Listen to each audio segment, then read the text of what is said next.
আমাদের পুরো সিস্টেমটাকে তুলে ফেলে দিতে হবে। সরকারি কোনো দলের কোনো বিচারপতি নেওয়া হবে না। দালাল মুক্ত একজন বিচারপতি চাই। 42 লাশ হিসেবে মোহাম্মদপুরে কবরস্থানে কবর দেওয়া হয়েছে। কিভাবে সরকার সংস্কার করতে হয়, কে করলো গুলি? সবাই একটা সুন্দর বিচার পাক। তাদেরকেও পদত্যাগ করতে হবে। সরকার গঠন তো নতুন করে হবে, তারাও যদি অন্যায় করে থাকে তাদের বিরুদ্ধে তারা যেন বিচারের আওতায় নিয়ে আসা হয়। দলমত সবশেষে নির্বিশেষে একদম বিচারপতি যে সুস্থ বিচার হবে, সেই সুস্থ বিচার বিচারপতি হতে হবে, বিচারপতি হবে না, চলবে বিচারপতি হবে ঠিক না, কোনো কারো দালাল হবে না।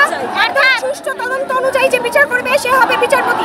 আমাদের যত ভাইরা আহত হয়েছে, যে গুলি লেগেছে, যার মাধ্যমে লেগেছে, তার সকল বিচার করতে হবে তদন্ত সহকারে, সঠিক তদন্ত সহকারে বিচার করতে হবে।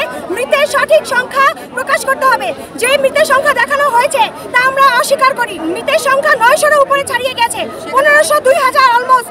আমার নিজের সামনে 20টা লাশ ছিল কুয়েটবাড়ি হসপিটালে, কিন্তু দেখানো হয়েছে 6টা লাশ। এগুলো মানি না। সঠিক তদন্ত সরকারি কোনো দলের কোনো বিচারপতি নেওয়া হবে না। বিচারপতি হবে একদম নিরপেক্ষ, যে সুষ্ঠু। সরকার এই দেশে আসবে না। সরকারি অনুযায়ী লিস্ট দেখাচ্ছে 453 জন বর্তমানে দেখাইছে, কিন্তু আহত তো অনেক হয়েছে। মৃতের সংখ্যা প্রায় 1000-এর কাছাকাছি। কিন্তু এখানে সঠিকটা আমরা চাইতেছি যে আইনের আওতায় সবকিছু যেন একদম সুষ্ঠুভাবে পরিচালনা করা হয়। আইনের চোখে এক কথায় সবাই সমান। আমার সামনে রিকশাওয়ালা পড়েছিল, যে রিকশাওয়ালার প্যারেন্টস মানে অভিভাবকরা এখনো জানেও না যে সে মারা গেছে নাকি বেঁচে আছে। এমনকি এমন অনেক মানুষ আছে যারা এখন পর্যন্ত জানে না তাদের সন্তান কই। তাদের ধারণা তাদের সন্তান গুম হয়েছে। 42 লাশ হিসেবে মোহাম্মদপুরে কবরস্থানে কবর দেওয়া হয়েছে। এদের আমরা সুষ্ঠু তদন্ত চাই। কে মারলো, কোথায় মারলো? মুগ্ধ যে গুলি লেগেছিল, মুগ্ধ আমার ইনস্টিটিউটের উত্তরা হাই স্কুলের বড় ভাই। ওর কিভাবে ও একটা রোড ডিভাইডারের উপরে বসেছিল, ওর ওই রোড ডিভাইডারের উপরে বসে থাকা অবস্থা ওর কোন দিক থেকে গুলিটা লাগলো? কে করলো গুলি? প্রশাসনের লোক করলো, কোনো লিগের লোক করলো নাকি কে করলো? ওর এখানে গুলি লেগেছে, এই গুলি লেগার পুরো মুখ ছিন্ন বিচ্ছিন্ন হয়ে গিয়েছে। এই গুলি কে করলো এবং কে এই পিছনে জড়িত সুষ্ঠু তদন্ত সাপেক্ষে করা হবে, এবং তখনই করা হবে যখন পুরো সিস্টেমটাকে বদলানো যাবে। শুধুমাত্র আপনি একজনকে বদলালে প্রশাসন বদলাবে না। আমাদের পুরো সিস্টেমটাকে তুলে ফেলে দিতে হবে।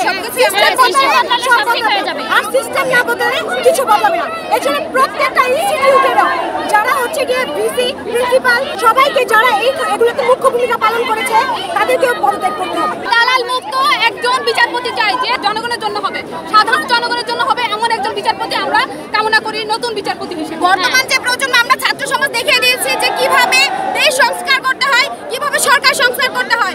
আমরা বর্তমানে রাস্তাঘাট সমস্ত কিছু পরিষ্কার পরিচ্ছন্ন একদম রঙের তুলির সাথে পুরো দেশটাকে রাঙিয়ে দিচ্ছি। আমরা চাই না কোনো ময়লা আবর্জনা আমাদের দেশে থাকুক, কোনো ময়লা আবর্জনা বিচারপতি থাকুক। আমরা চাই সুষ্ঠু নির্বাচনের মাধ্যমে, সুষ্ঠু বিচারের মাধ্যমে তদন্ত হোক, সবাই একটা সুন্দর বিচার পাক। আমাদের চাওয়া একটাই, এই বিচারপতি পদত্যাগ। আমরা শুধুমাত্র একজন বিচারপতিকে পদত্যাগ করতে চাচ্ছি না, যারা এই ব্যাপারের সাথে ছিল, জড়িত ছিল, তাদের সবাইকে পদত্যাগ করতে হবে।